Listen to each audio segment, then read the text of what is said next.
Okay, so have you ever, been scrolling through YouTube, watching some creator you really admire, and just thinking, wow, I wish I could do that. Or maybe you've actually, taken that first step, started something, only to find yourself feeling, well, completely lost, maybe overwhelmed, that feeling, that pull to create something, share something, connect. It's strong, right? But sometimes just the sheer idea of the journey, how big it seems, it just stops you right there. Oh, yeah, that's incredibly common. You're absolutely right. The dream of making content, it feels so accessible now. Anyone can upload a video, technically. But then the reality, actually building something that has impact, that often seems, well, hidden somehow. It's not just the tech stuff or the algorithm changing all the time. It's also like the sheer amount of advice out there, which ironically can just make things more confusing, not less. Yeah. It's definitely a lot to navigate. Exactly. And that's precisely why we're doing this today, this deep dive. It's really for you, the person listening who's curious, maybe wants a bit of a shortcut. We want to help you really get what it takes to, make it work on YouTube.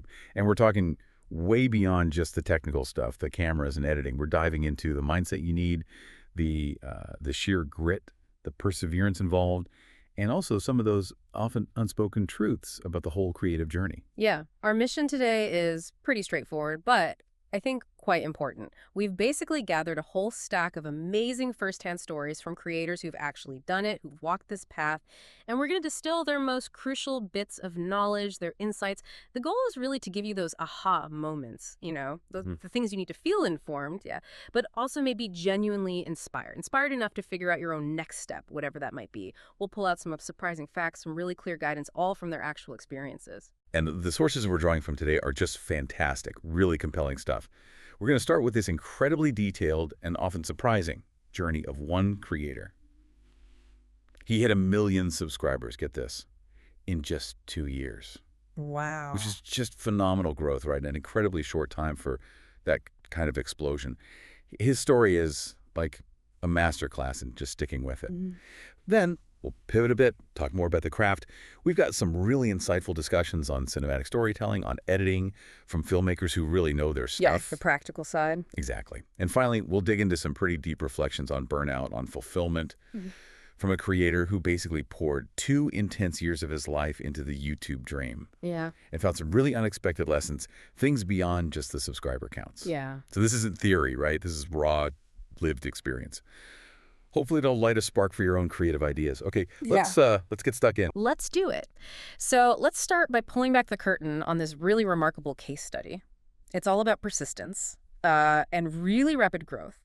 It's the journey of Eliezer Timniak, and he managed this incredibly impressive thing, gaining 1 million YouTube subscribers in just 2 years. We're talking January 2018 to January 2020. Just 2 years. Incredible. Right. It's a remarkably short time for that kind of growth, especially when you hear about how he started. His beginnings were really humble. And that's what makes it so relatable, I think. Yeah. Because his start was, well, super unpretentious, almost accidental, really. When he first started making videos, he actually admits he did it, quote, without much purpose or objective.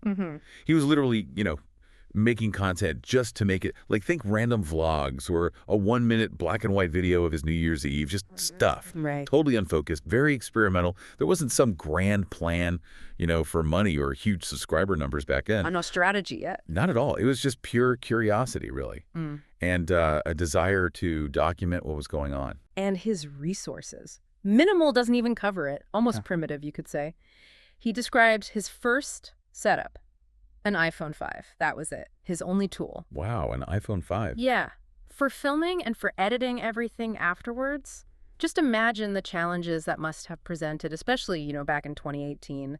The phone freezing all the time mid-edit, not having reliable internet to upload big video files, or just constant problems with the battery life, finding somewhere to charge it. Yeah, the practical headaches. Totally. It really highlights something important, though, that barrier to entry, needing fancy gear. It's way lower than people often think. You just need a starting point, really. Right. I mean, it's hard to even imagine creating high-quality stuff with those limits now, But what's really fascinating is that this urge he had, this need to document things, it wasn't totally new for him. Oh, okay. Before YouTube, Eliezer actually spent 2 years diligently writing down his travels in a little old notebook, he called it. Huh. So he was already documenting. Exactly. So YouTube, even with all the tech challenges, the difficulties, it kind of became a natural next step. just a more, technically demanding evolution of what he was already doing. A different way, a more public way to share his experiences, his stories. Still, for a surprisingly long time, YouTube was just this distant dream for him.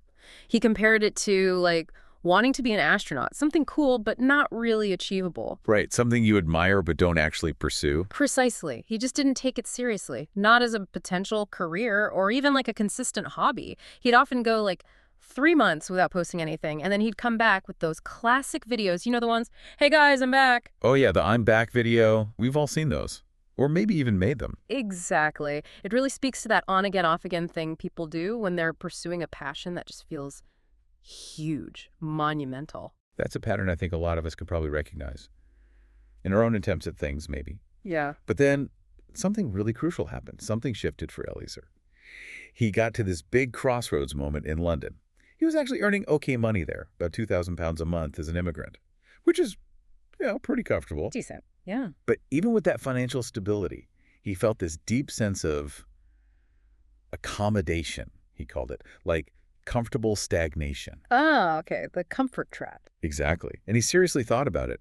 Was he going to stay in that comfortable, secure life? Or was he finally going to go after that distant YouTube dream?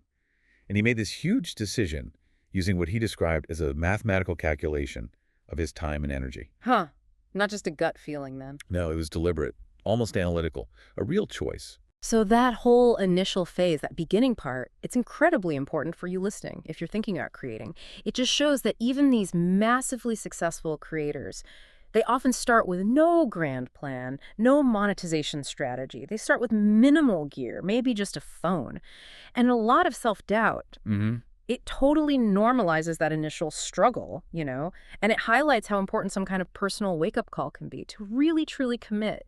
It's not about being perfect right at the start. It's about being willing to begin to mess around, experiment, learn as you go. Right. And that big commitment, that decision in London, it led straight into his next phase, a real strategic shift, marked by serious investment and some real discipline. It was this calculated opportunity he grabbed in London. It was his 5th month there, and he only had 1 month left on his visa. Oh, cutting it close. Yeah.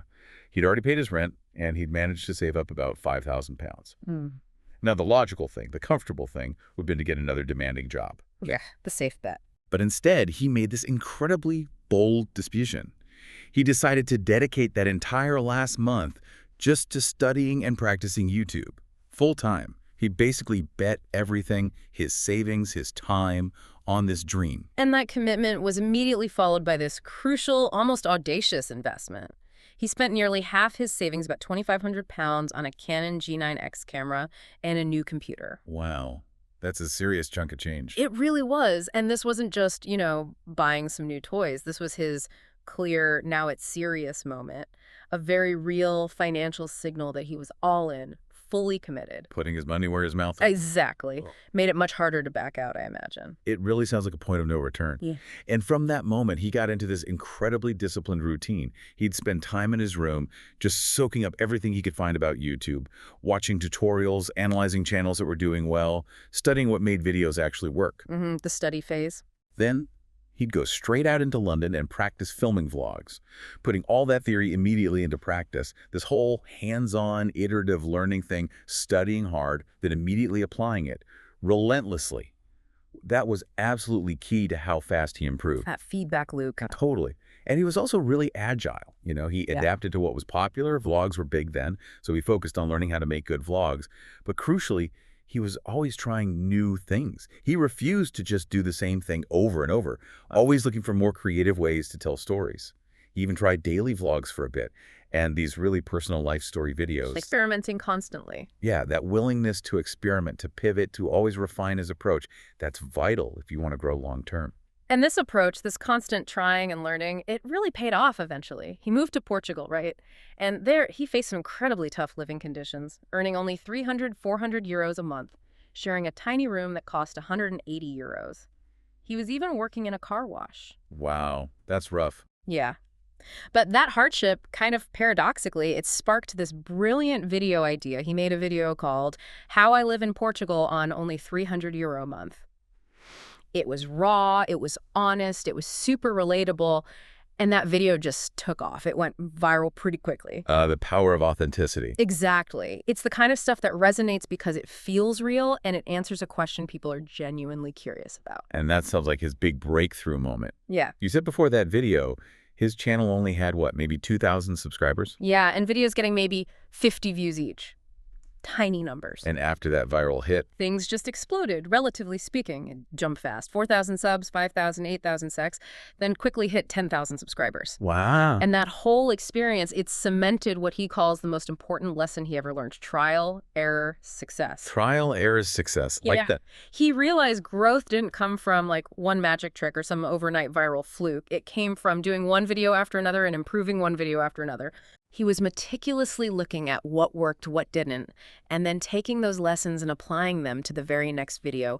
It was all about relentless iteration, not aiming for perfection on day one. That's such a crucial lesson, and I love this next bit to celebrate hitting 10,000 subscribers.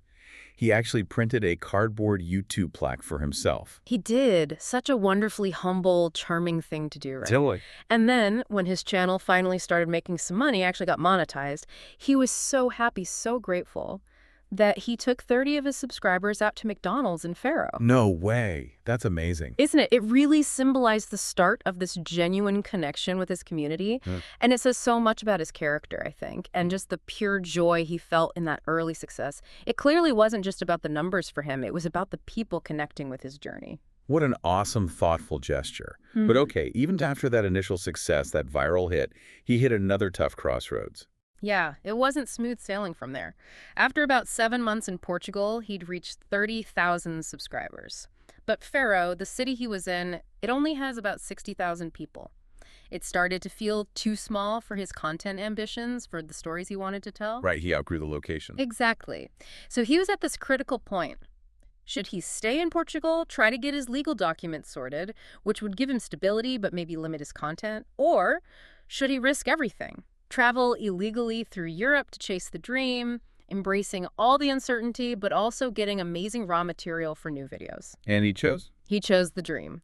The path with more risk, but also potentially much greater creative reward. Wow, that takes guts. Yeah. So that led to this high-stakes European adventure. Totally high stakes. He traveled illegally through Spain, France, Monaco, Belgium, all the while constantly making videos, constantly trying to get better at his craft.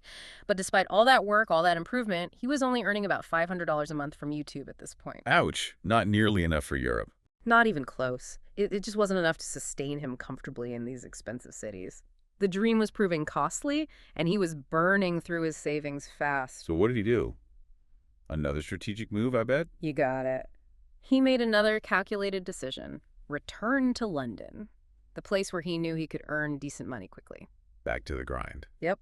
He worked multiple really demanding physical jobs there, making hamburgers, cleaning stores, whatever it took to cover his basic living costs. Wow. But, and this is key, he still poured every single spare moment he had into YouTube. That was his long-term project. That balance must have been incredibly hard. He described it as one of the most demanding times of his entire life, a real balancing act between just surviving day to day and building his future ambition. Physically exhausted probably, but creatively driven. And even in the middle of all that struggle, Yeah. his real life became the content. Exactly. His lived reality turned into more viral videos. Yeah. Things like eating McDonald's for a week, or making money with 1 cent, or sleeping on the street in London. Yeah. They were raw, they were honest, they documented his actual experiences, and they resonated deeply with people because they were so authentic, so vulnerable. Yeah, people connect with that realness. Totally. And this whole period, this intense effort, this raw honesty, it all culminated in him hitting a really significant milestone: 100,000 subscribers. The silver play button, that's huge. Huge. A massive validation of this incredibly unconventional path he was forging. That must have been such a psychological boost. Yeah. And did the money start catching up then? It did, gradually. His YouTube income started to become more consistent. It climbed to around $500, $800 per month consistently, enough for him to actually live on, even if it was pretty frugal. Okay, getting there. So after about 6 months back in London, with the channel showing steady, if modest, growth, he felt confident enough to make what he called his last bet. Oh, what was that? He quit all his physical jobs, everything, to dedicate himself entirely 100% to YouTube.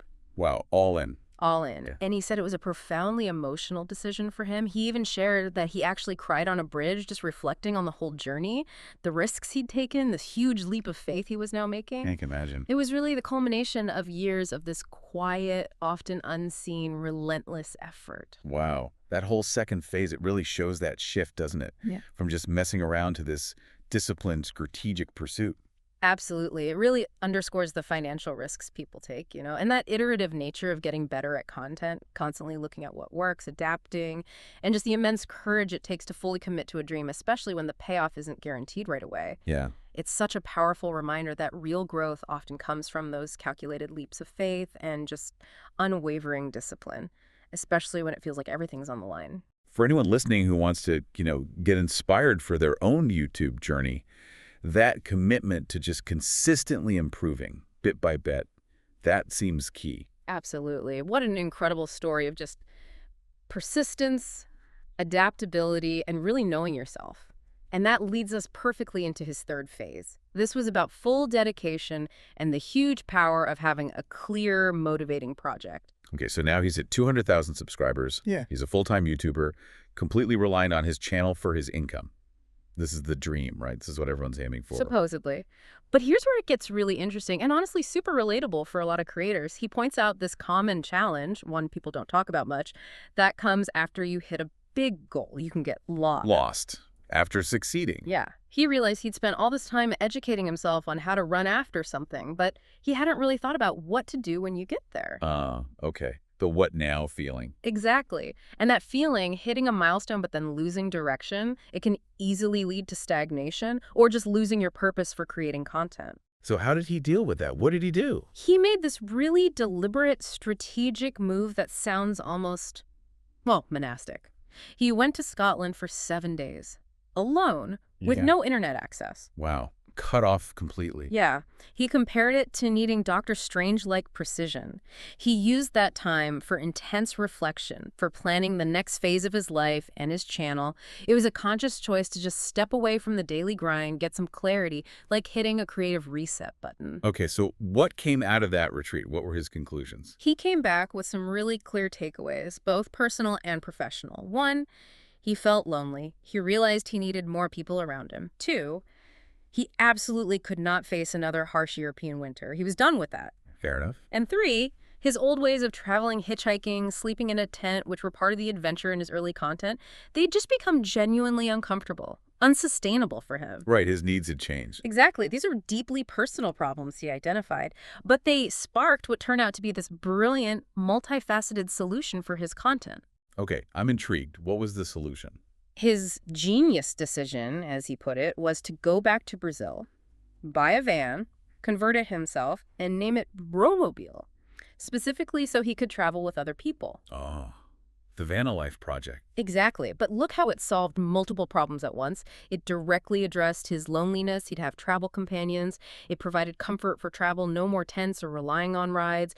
And crucially for the channel, it created this concrete, long-term project that his viewers could follow along with. That's brilliant. It perfectly blended his personal needs with a really strong content idea. It really was a perfect storm of personal growth meeting a great content opportunity. And what's truly fascinating is, even while he was stationary in Brazil for 5 months, actually building the van with his friend Shami Savit. He produced some of his most viral videos then. While building the van, not even traveling. Right. He made this compelling series about selling Brigadeiro, a Brazilian chocolate treat on the street, documenting trying to make money from scratch. And he made a full documentary about the van construction itself. People loved seeing the process. Yeah, people love build projects. Totally.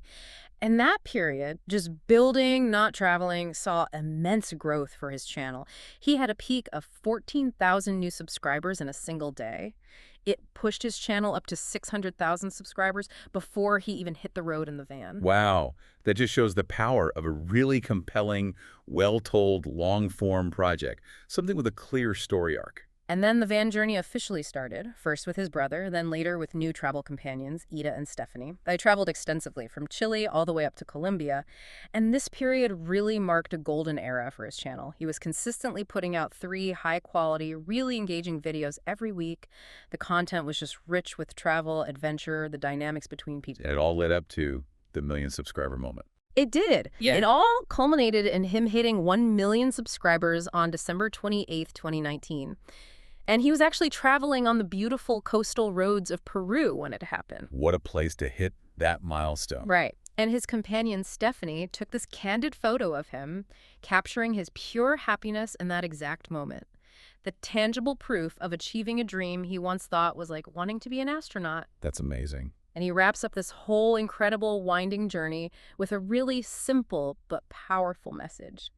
Believe in your dreams. Wow, that final phase, it just perfectly illustrates how important having a clear project is, something that evolves with you, and how finding solutions to your own personal challenges can actually become the best content for your channel. Exactly. It shows that whole evolution, right? From just raw ambition to the strategic, sustained success. It shows the journey is as much about deep personal growth, figuring yourself out, as it is about the external numbers.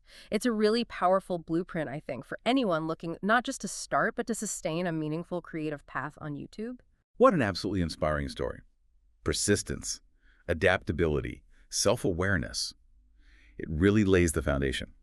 Okay, let's shift gears a bit now. Let's talk about the actual craft of making content, specifically the mindset you need to keep going and the practical stuff, the production mastery. Because, it's one thing to feel inspired to start. It's another thing entirely to actually keep going, keep making stuff without just completely burning out. Exactly. And Sleepy Charlie, another really insightful creator we looked at, he offers a critical perspective on that exact issue. Burnout. He says he actually rarely experiences it. Why? Yeah. Because he, quote, genuinely loves to make this stuff. Ah, the intrinsic motivation. Precisely. He says when he does push himself too hard, usually just a couple of days break is enough to reset. But his key insight, which is so valuable for anyone starting out, is this. Unless you actually enjoy most of what you're making, you will burn out very quickly. That makes sense if it feels like a total chore. You won't last.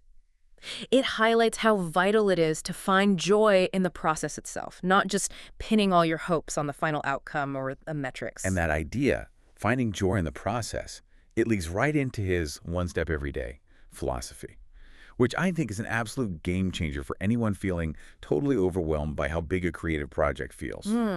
The problem for so many of us, right, and maybe for you listening, is overthinking.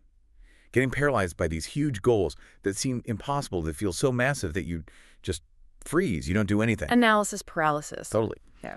But Sleepy Charlie's advice, it's simple, but really transformative. He just says, just take one step every day. Don't look at the entire mountain you feel you need to climb. Just focus on where you're going to put your foot next. Break it down. Exactly. It doesn't have to be complicated. It just needs to be consistent.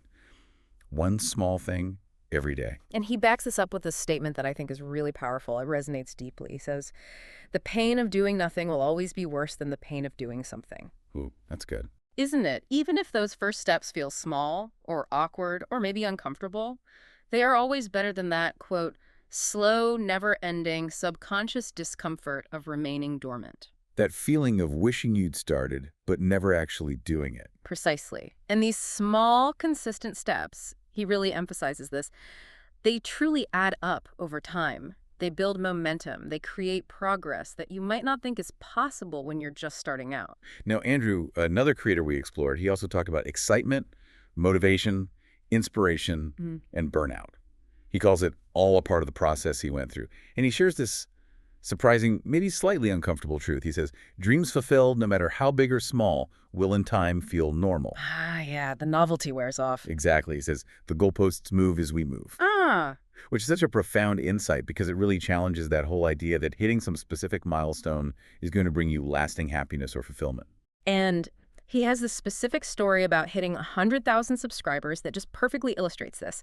Instead of actually taking a moment to celebrate, to really enjoy hitting that huge milestone, his immediate thought was, okay, I can't wait for 1 million. Didn't even pause.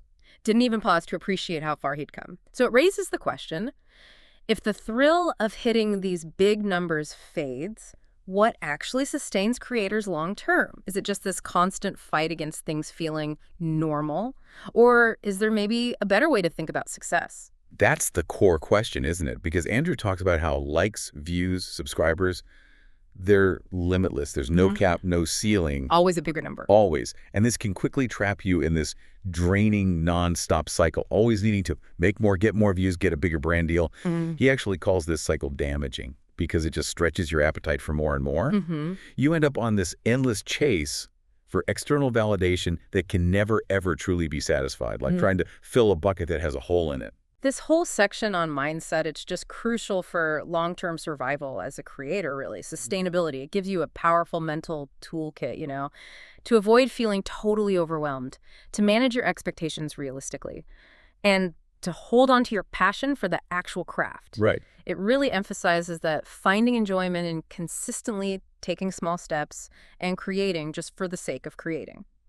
That outweighs chasing these ever-moving external numbers. It's about finding the joy in the process, not just banking everything on the outcome. Exactly. And speaking of the creation itself, let's dig into the art of storytelling, which Andrew describes like the absolute backbone to any cinematic piece. He uses this brilliant, really simple analogy, a pot and a plant, to break down the three core parts of a compelling story. Okay, so first up, there's the structure. He likens that to the pot. This is your foundation, the framework, the container that holds everything together. Got it. The pot. Then you have the character or the subject. That's the plant. Your protagonist, the main focus of your story. The plant and the pot. Okay. And finally, there's development. That's the soil. This represents the growth, how events unfold, the character's journey. Soil. Makes sense. And Andrew says, when these three things, structure, character development, pot, plant, soil, when they work together harmoniously, that's when you have the real makings of a cinematic story. It's a simple way to think about it, but incredibly profound for framing this complex art form. But okay, for a lot of creators, the biggest challenge isn't just understanding the parts, it's actually finding the stories in the first place. Totally. Andrew admits that coming up with ideas is hard. It leads to overthinking, stress, worry. Been there. Right. He had this huge liberating realization, though. He figured out he was constantly trying to write stories he thought others would want to hear, or stories he thought were, marketable. Trying to guess the audience. Exactly. So he shifted his focus completely. He started focusing on stories he found genuinely interesting, things he was personally going through, questions he was grappling with. Oh, write what you know. Pretty much. His advice to you listening is, follow your intuition, write what you know, and crucially, be willing to take risks with your own experiences. And here's the really surprising truth he discovered. The thing you find uninteresting about your story is often what others find fascinating. That's such a freeing thought, especially if you feel like your own life isn't exciting enough for content. Building right on that, Tim Bernouillet offers another technique. He calls it stupidly simple, but incredibly effective for building a narrative. The 5-line story method. He talks about that common creator struggle, right? Spending hours planning a video, getting lost in all the details, or maybe just hoping you'll figure it all out in the edit. Guilty as charged. We've all done it, only to end up with this messy timeline and no clear story. And he stresses this fundamental truth. No editing trick or no camera trick is going to save you if the core story is weak or just wasn't there to begin with. Ouch. Truth hurts. Yeah. You need that narrative blueprint before you even think about filming. Okay, so his solution is literally just 5 lines. To create a blueprint for a story with heart, as he puts it. A story that connects. Exactly. Just 5 lines. Let's break them down using Tim's own example, The Lion King. It illustrates it perfectly. Okay, Lion King, let's do it. Line 1. The situation. This is your starting point. Where are we? What's happening? The world of the story. For Lion King, Simba is a young prince excited to one day rule the Pride Lands. Boom. Immediately grounds the viewer. Clear context. Okay, situation, got it. What's next? Second line, the desire. What does the character actively want? What are they trying to reach or get? This is critical because it sparks curiosity, makes the audience feel invested in what happens to the character. Right, you need to care about what they want. Exactly. For Lion King, he wants to prove he's brave and worthy of being a king. You immediately connect with Simba's ambition, his drive. Makes sense. Desire. Line 3. Third, the conflict. What gets in the way? What's the tension, the obstacle stopping them from getting their desire? This is absolutely essential. As Tim says, if there's no tension, there's not really a reason to keep watching. You need that drama. You do. For Simba. After his father's death, Simba runs away, ashamed and afraid to face his past. That's the big, inciting incident, the challenge that changes everything and sets the real story in motion. Conflict. Okay, number 4. Fourth line, the change. This is the pivotal turning point. It could be an insight, a key action, a decision, a realization, anything that shifts the story and shows the character is growing. It gives that feeling of movement The forward. character arc moment. Exactly. For Lion King, Simba grows up, and with help from his friends and a vision from his father, Simba returns to confront Scar and take his place as a king. That's where the narrative really pushes towards the end. Okay, change. Mm-hmm. And the last one, number 5. Finally, line 5. The result. This is your satisfying takeaway. The closure. The new reality after the whole journey. It shows how the world or the character is fundamentally different from how things were at the start, gives that sense of completion. The payoff. Precisely, for Simba. He restores balance to the Pride Lands and steps fully into who he was meant to be. It ties it all up beautifully, gives that essential emotional satisfaction. Wow. Just 5 lines. Situation, desire, conflict, change, result. And what's so powerful about this method is how flexible it is. Yeah. Those 5 lines aren't meant to be some rigid script you follow word for word. They're more like a launch pad, or Tim calls it a life thread you can always come back to if you feel lost in the weeds, overwhelmed by details. Like a narrative safety net? Kind of. You can expand it easily, 10 lines, 20 lines, a full video script, but it ensures you always have that crucial narrative spine holding everything together. It really demystifies storytelling, breaks it down into actionable steps, makes it feel accessible, even if you don't think of yourself as a storyteller.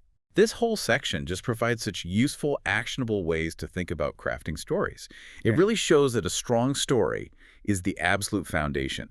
It's not just about fancy editing. Nope. Story first. It simplifies a really complex art form into steps you can actually take, which is so valuable if you're trying to inspire someone not just to make a video, but to tell a meaningful story. Okay, so moving from the story itself to actually making the thing. Let's demystify the production process. Let's talk gear, lighting, editing, the practical stuff. Sleepy Charlie, for instance, he's entirely self-taught, which is actually a really common path for lots of creators. Yeah, learning by doing. Exactly. He started making videos way back in 7th grade lacrosse videos, apparently. He progressed from basic software like iMovie up to professional tools like Premiere Pro. His education, he says it came from thousands of hours of trial and error, just trying stuff, seeing what worked, iterating, plus watching hundreds of tutorials online. University of YouTube. Pretty much. Speaks volumes about the power of just relentless self-education and practice. And what about his gear now? Is he using fancy stuff? He is using professional gear now, yeah. A Sony FX3 camera, various lenses. But here's his strongest piece of advice, something that really levels the playing field for new creators, and it's vital for anyone starting out, he says. Lighting can make a boring shot look less boring. Lighting. Ooh. Always comes back to lighting. Always. He states it really clearly. If you nail this part lighting, then your gear really won't matter all that much. What he means is, even if you're just using your phone camera, good lighting can dramatically lift your production value. Make it look more professional? Totally. Makes your subject clear, visually appealing. It's about shaping light to create depth, mood, and often you can achieve that with really simple, affordable setups. You don't need massive Hollywood lights. Okay, that's encouraging. What about his actual process? How does he put a video together? He outlines a pretty structured approach. It's a great roadmap, really. It all starts with idea generation, often inspired by other videos he likes or sometimes just his own unique thoughts, questions. Next comes what he jokingly calls the absolute nightmare step, scripting and shot listing. The hard part. Yeah. This is where he meticulously outlines all the narration, plans every single visual, sketches out what each scene needs to look like. It's where the abstract idea starts becoming concrete. Does he film first or record audio first? Good question. Crucially, he records his narration first. He often even lip syncs to his own voice while filming certain parts for what he calls an interesting touch. He said he was inspired by creators like Wes Anderson or Gaw, who have these very intentional, stylized vocal deliveries. Oh, interesting technique. Then comes the filming itself, which he says can be super fun or extremely frustrating. Because he works in a relative tiny room, sometimes getting a single shot just right can take a couple of hours, requires huge patience, creative problem solving. I bet small spaces are tough. Once filming's done, everything comes together in editing, using Premiere Pro. This is where he makes the cuts, organizes all the clips, dictates the pacing, fine-tunes the sound design, and really importantly, adds the music. How important does he think music is? He stresses it hugely. He says music is the most important piece of the puzzle. It's what brings your video to life and helps you make connections with your audience. That's the whole mood. Completely. He mentions using platforms like MusicBed specifically for finding real, authentic, cinematic, emotional music. Music designed to invoke emotions and really boost the story. Okay, what about color? Adjusting the look. For color grading, adjusting the color and tone of the footage, he uses DaVinci Resolve. But his advice here is simple. Less is more. Subtle adjustments. Yeah, just making it look natural, polished, not overdoing it with crazy filters. Then finally he's back to Premiere Pro for the last bits. Titles, any animations, transitions between clips. And he notes, all of this takes a significant amount of time, 30 to 50 hours, for a single video. Wow, 30 to 50 hours per video? Mm-hmm. That's basically a full work week or more for just one piece of content. It really is. Puts into perspective the dedication behind those high-quality videos you see. Okay, Andrew also had some insights on cinematic techniques, right? What about his approach? Yeah, Andrew chimed in too. For shot lists, he really emphasizes matching the visuals to the story you're telling. He does this by strategically mixing up camera angles, maybe starting wide with establishing shots to show the context, the environment, then going in tight for emotional moments, capturing details, expressions, and then creatively using action shots to keep things engaging, keep the energy up. It's all about guiding the viewer's eye, telling the story visually. And lighting. Did he agree with Sleepy Charlie on its importance? Absolutely. He reiterates lighting as one of the most powerful and most underrated tools a creator has. He mentions using haze sometimes, that fine mist to diffuse light, create a softer look. Like that cinematic, slightly foggy look. Exactly. Think of how light streams through a window in a movie, softened by dust motes. Haze helps achieve that.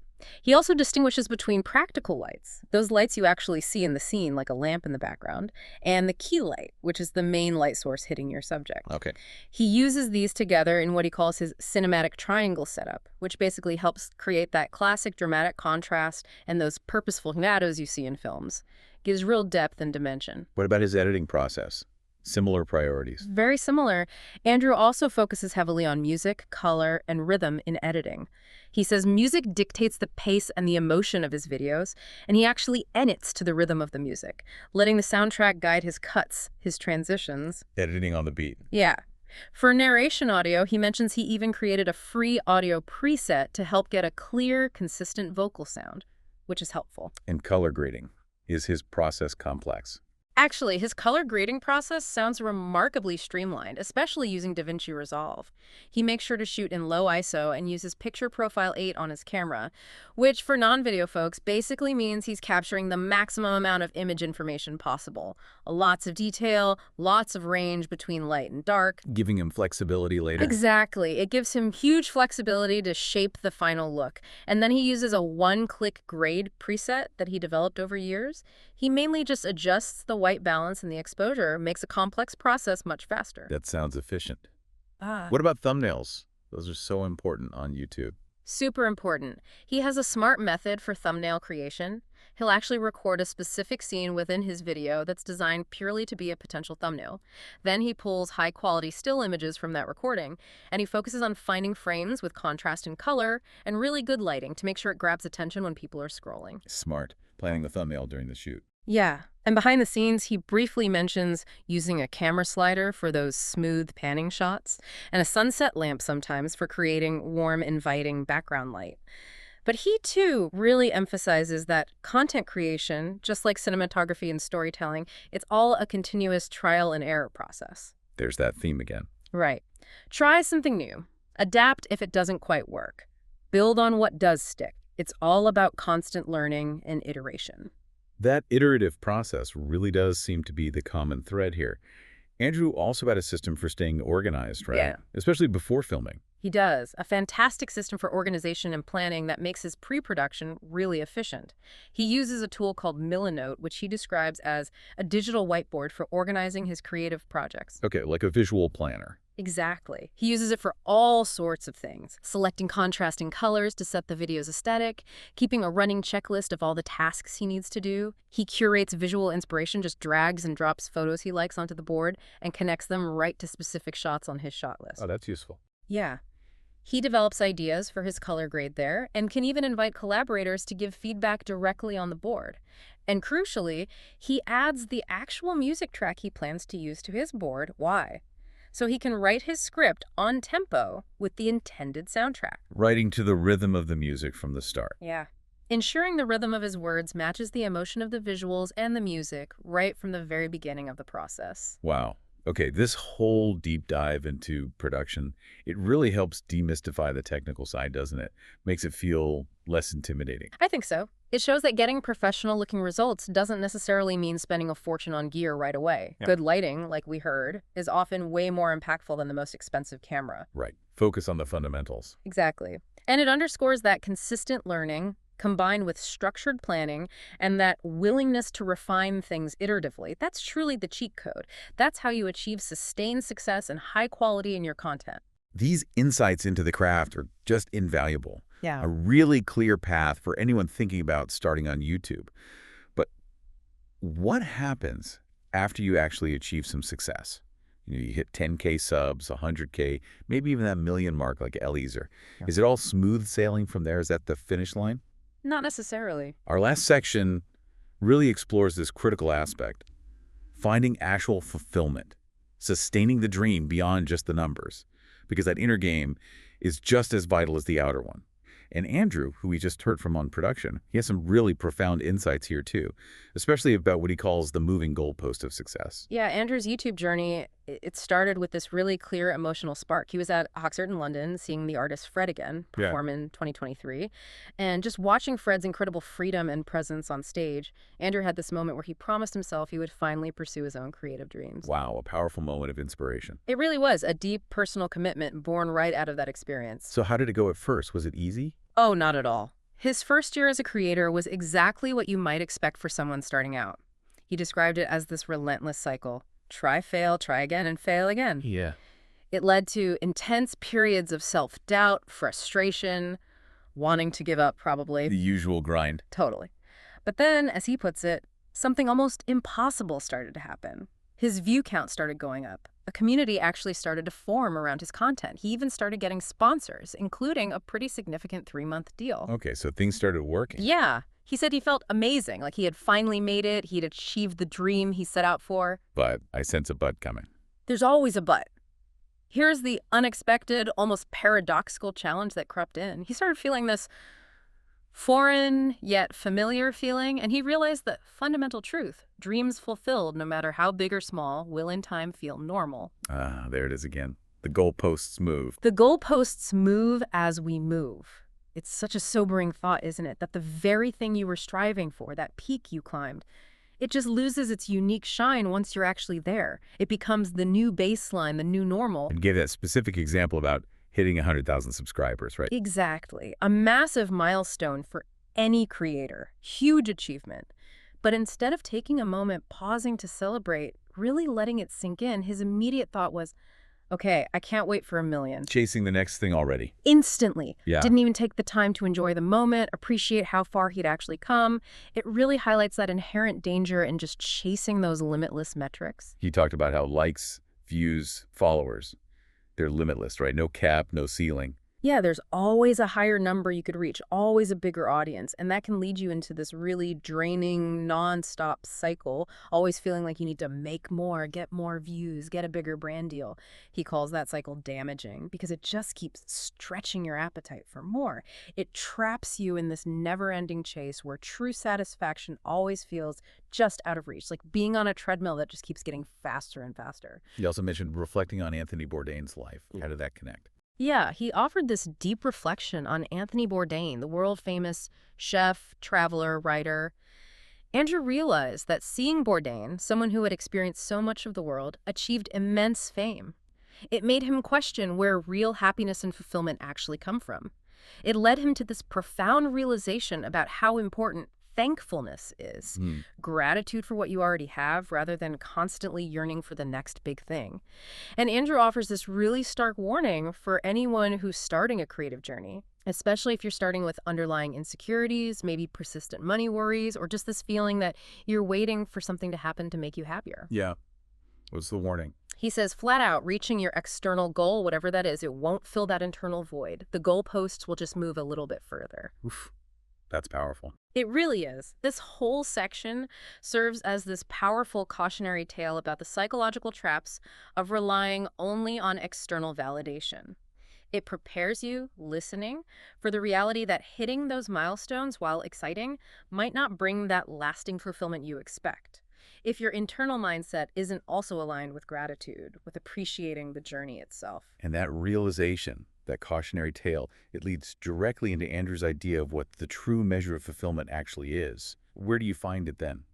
He argues pretty compellingly that fulfillment is found in the art of thankfulness, by intentionally stopping, looking around, and appreciating how much I already had. Focusing on the present, on what's already good. Exactly. Recognizing the people in your life, your family, your friends, appreciating your health, Mhm. valuing the simple means and the time you actually have to create things. It's about consciously shifting your focus away from what you feel you lack or what the next goal is, and focusing instead on what you possess right now, moving from the future dream to the present reality. He also had that really interesting idea about dreams being for others. Yeah, such a beautiful and kind of selfless idea. He suggests that dreams fulfilled aren't for yourself, they're for others. What does he mean by that? He means your journey, your passionate pursuit of whatever creative dream you have. It can serve as this incredibly powerful inspiration for other people. It might encourage them to pursue their own goals. Maybe it's moving to a new city, writing that book they've always thought about, starting a business, launching their own YouTube channel. So your success ripples outwards. Exactly. The impact of your work, your journey, it extends far beyond just your personal achievement. It can light a fire for others. So for Andrew, where are true peace and success found? He argues they're found in thankfulness in any circumstance and sharing that with others. Gratitude and connection. Pretty much. He warns creators again about getting caught in that draining, nonstop cycle of feeling I need to make more, achieve more. He really emphasizes that those external accolades, the endless chase for bigger metrics, they cannot fill that hole you might feel inside. That deep satisfaction has to come from within. Where does he suggest looking for that joy then, if not in the work metrics? He highlights his belief that true joy, true fulfillment are often found completely separate from the work itself, separate from the metrics. They're found in simple, everyday things like going for a walk, getting some exercise, spending quality time with loved ones, or just engaging in the art of creating itself, purely for the love of it, without the pressure of how it will be received. Finding joy in the simple things, in the act of creation itself. Yeah. It's a really profound shift in perspective, I think. It challenges that conventional definition of success and encourages you, the listener, to actively cultivate gratitude for the journey itself, for its intrinsic rewards, rather than just chasing an endless stream of external validation points. It's really about finding sustained happiness and meaning in your creative work, which is absolutely essential if you want to do it for the long haul. That's such a powerful, vital message for anyone navigating the ups and downs of being a creator. Okay, so to round out our deep dive today, let's tackle one of the biggest roadblocks. That feeling that stops so many people before they even start. That fear.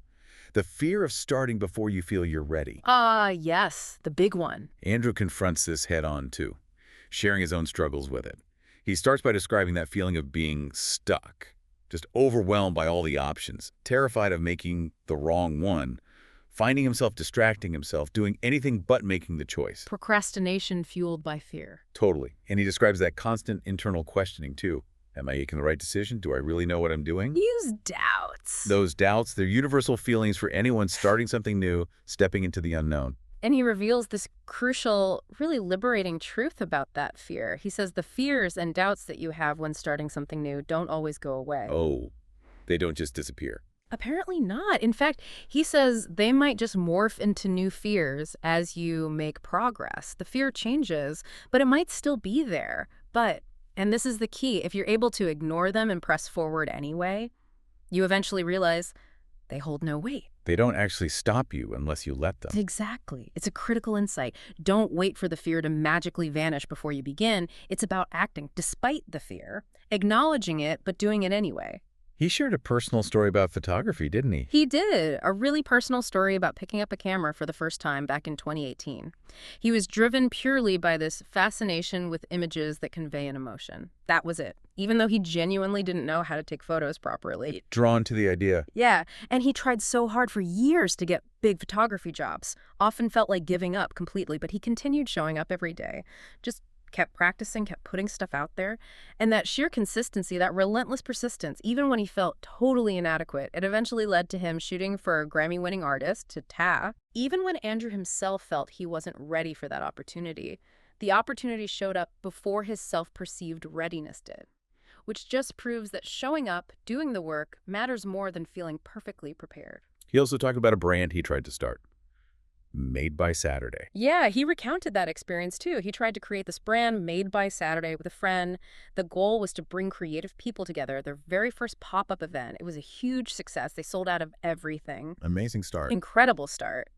But here's the crucial turning point, the lesson learned. After that initial success, Andrew put these unrealistic expectations on himself.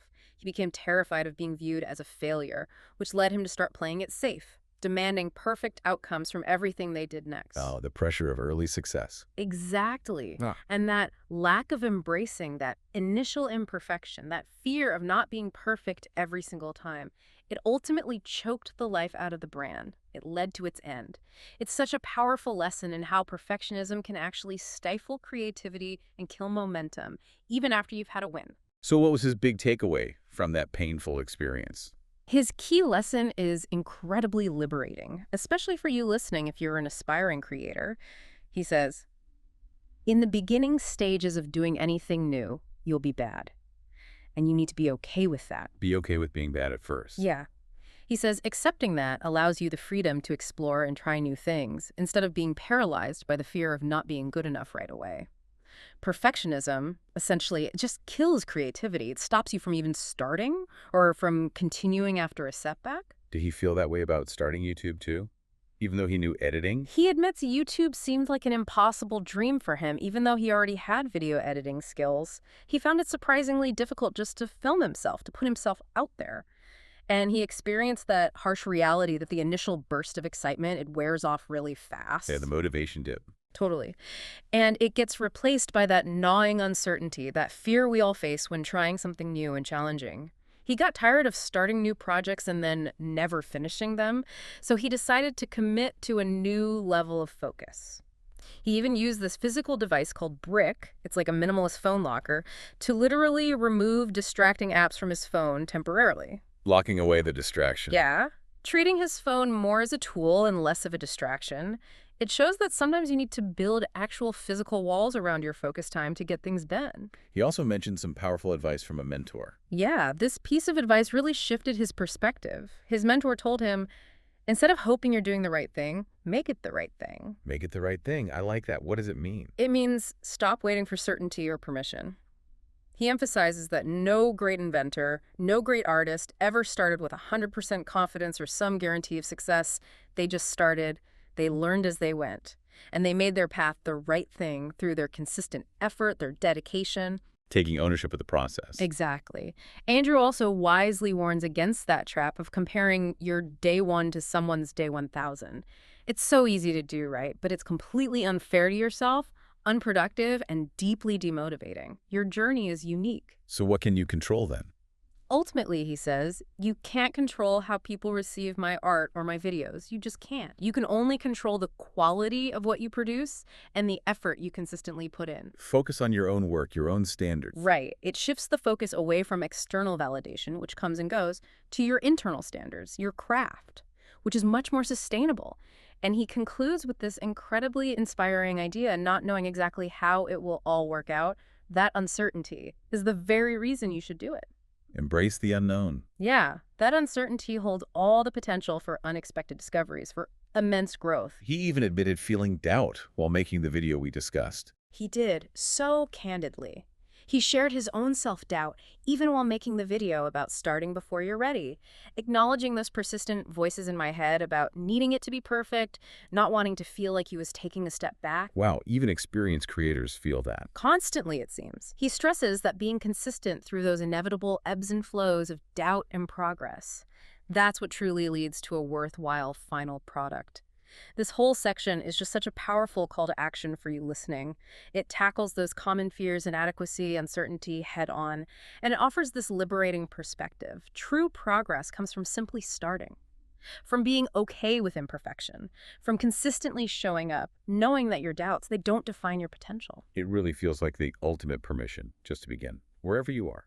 So, as we wrap up this deep dive today, oh wow, we've covered a lot. We journeyed through Eliezer Timiak's incredible path, didn't we? From that distant dream to hitting 1 million subscribers. Such a powerful testament to persistence, strategic pivots, and finding a project that drives you. Yeah, and we uncovered those essential mindset shifts from creators like Sleepy Charlie and Andrew.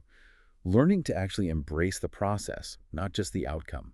Taking those small, consistent steps every day.